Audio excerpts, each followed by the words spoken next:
Seikan Tunnel.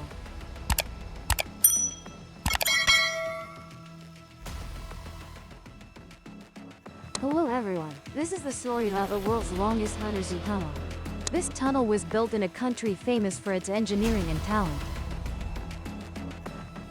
This country has also collaborated with Vietnam on many tunnel and bridge projects. This tunnel is located in Japan, named the Seikan Tunnel. The Seikan Tunnel has a total length of 53.85 kilometers, passing through the Tsugaru Strait. I wonder if the Japanese name pronunciation. It connects Aomori Prefecture on Honshu Island with Hokkaido Island of Japan. This is indeed the world's longest undersea tunnel. Specifically, this tunnel has 23.3 kilometers of track located under the sea. The remaining sections are approach routes descending to the sea.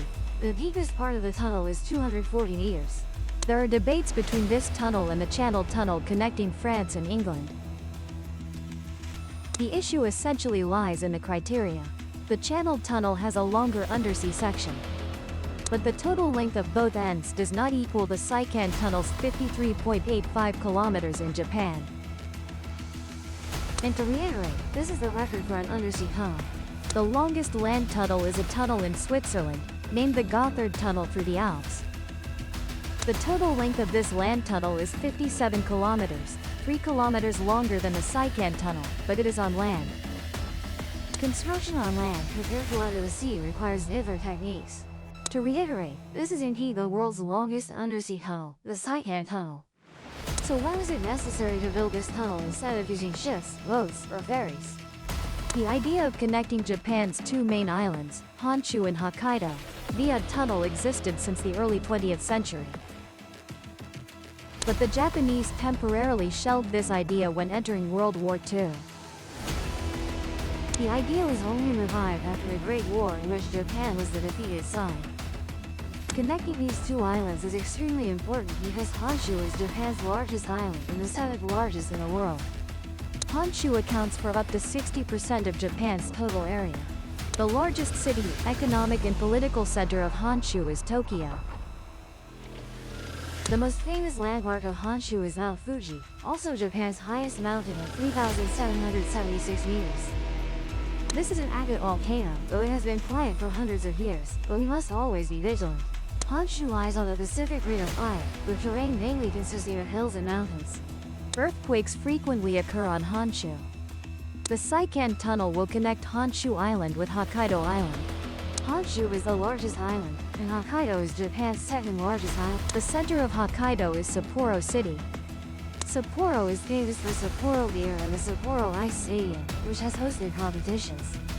Similar to Honshu and many other areas of Japan, Hokkaido has very strong seismic activity.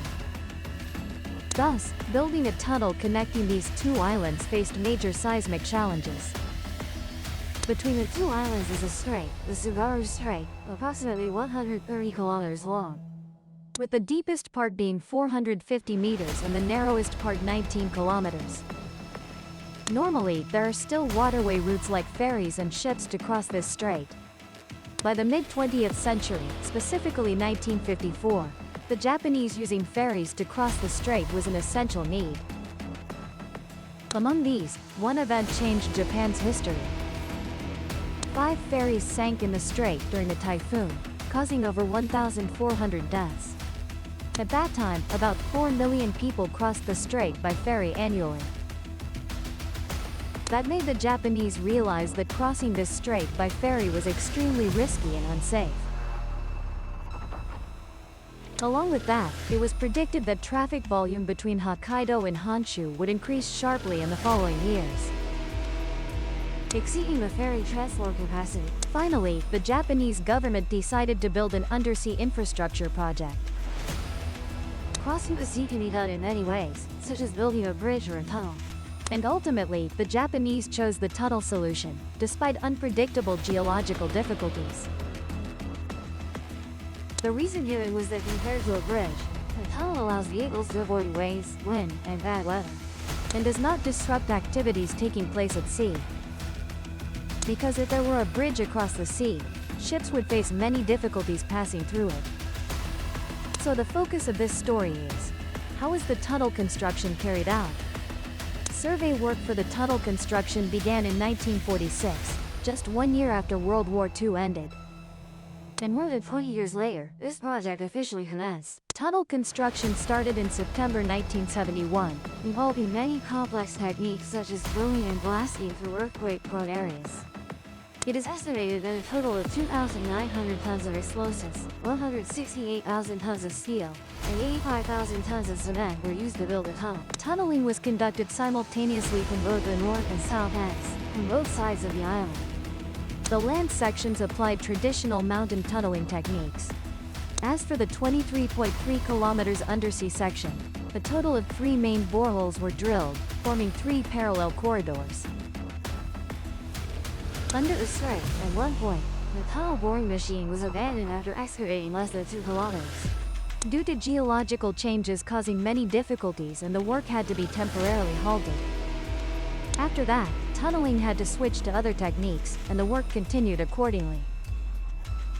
The most difficult construction phase was the deepest part of the tunnel, located 240 meters. It not only required advanced technology but also the bravery and courage of the construction workers, as they faced many dangers such as collapses and even sea storms.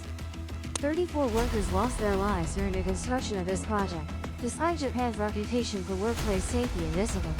With relentless efforts, the tunnel was finally completed in 1985.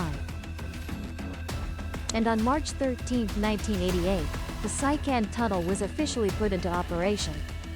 With a total cost of up to $6 billion United States dollars, this route became one of the most expensive construction projects on the planet. Initially, the tunnel was equipped with a single track, but it was later upgraded to double and triple tracks, allowing connection to the high-speed rail system.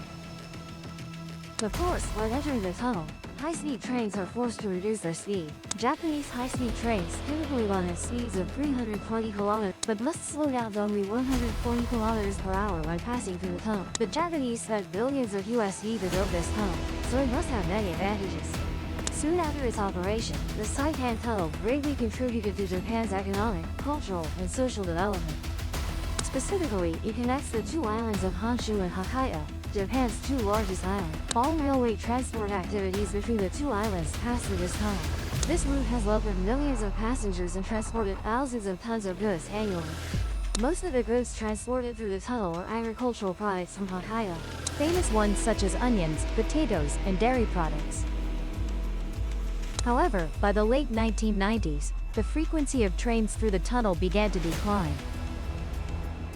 According to economic experts, the main reasons are the tunnel's use of narrow-gauge tracks, low traffic speed, and high transportation costs. These factors reduce its competitiveness compared to other modern transportation means, such as aviation and long-distance maritime transport, using large ships, not ferries. Therefore, the tunnel was upgraded and renovated in 2005. It can be concluded that the Seikan Tunnel is one of the largest tunnels in the world, and the longest undersea tunnel in the world. Most of the technologies used in the construction of this tunnel were almost applied for the first time in Japan at that time, and these technologies were later used worldwide. Thanks to the success of building the Seikan Tunnel, having gone through many challenges, especially in a country frequently hit by natural disasters, this transportation project still operates effectively, building a reputation and becoming a symbol and construction engineering of the land of currently the development of the low-cost aviation industry and long-distance maritime transport keeps the Seikan Tunnel's operations at a relatively moderate. Nevertheless, the Seikan Tunnel still demonstrates its importance and remains a symbol of Japanese construction. Thank you for your interest and following this story. This is the story of the world's longest tunnel. Thank you for watching the video. If you found it interesting, please subscribe. Goodbye and see you again.